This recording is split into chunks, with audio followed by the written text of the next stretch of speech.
racing, and Gary and his brother never raced. They raced dragsters, and they made the name famous in drag racing before it ever even came over into BMX.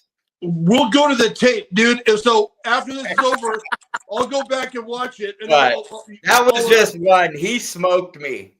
I got lucky. I thought you were going to ask us, like, okay, how many knobbies are on a Comp 3?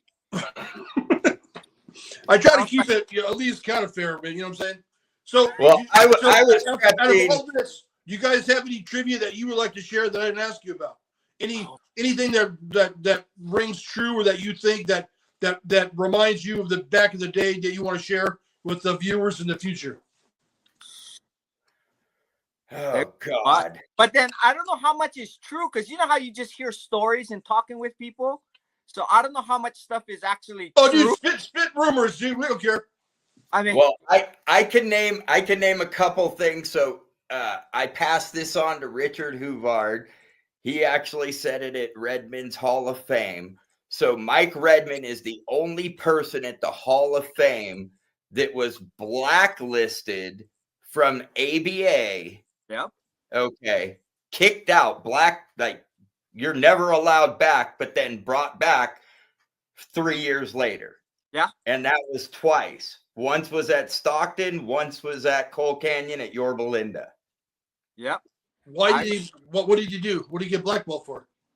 Guy put him over the berm at Stockton, so he nonchalantly crossed the finish line, went over, put his bike against the fence, took his helmet off, and when the dude came across the finish line, he blasted the dude in his face with the helmet.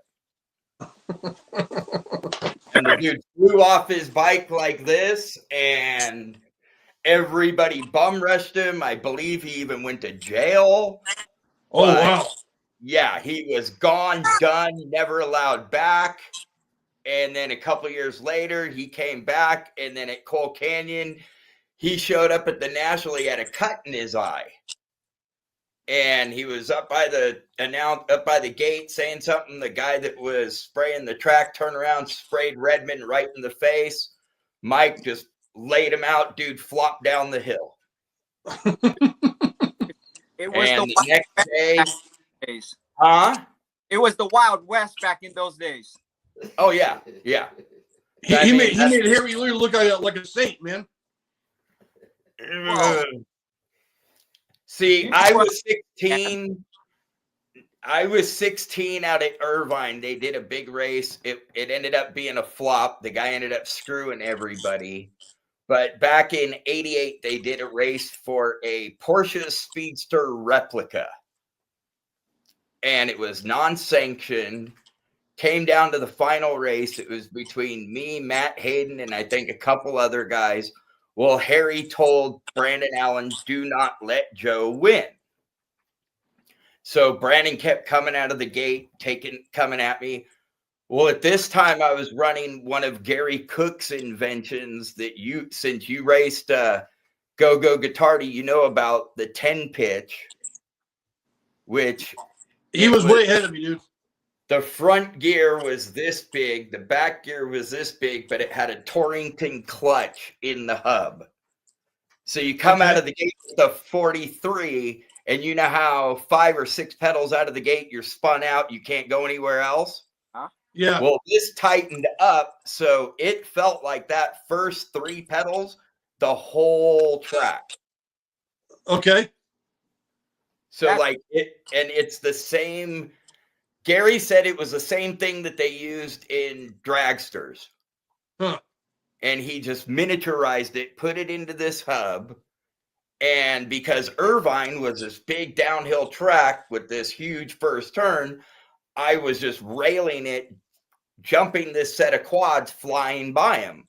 Well, in the main, he decided to jump in front of me, and I just plowed into Brandon. I launched him over the berm. Next thing you know, he's flying. He didn't know what was happening. So I come out of the turn, and I'm laughing. Harry runs out, grabs my handlebars, starts yelling at me. I'm like, what are you going to do? And he spits in my face. I'm like, dude, hit me. I'm 16. Well, you're going to sue me. I'm not going to sue you. I'm going to whoop your ass is what I'm going to do. You know, and back then Harry was on a different level than everybody else. I don't, everybody speculates this, that, oh, it was this. I don't know. I didn't hang out with the guy. All I know is he fought for his riders and didn't care what he had to do. Yeah. But, at the same time, my dad's right there, like, come on, dude, back off. Let the kids fight, Yeah. But then I started, my dad made it a point to take me out to Azusa every Wednesday, Friday, and Sunday, just so I could take Brandon out in the third turn. I started running a front brake, went old school. I'll find a picture for when we do our little chat, Kevin. I have a picture of me running a front brake with an aggressor, and it was just for that track.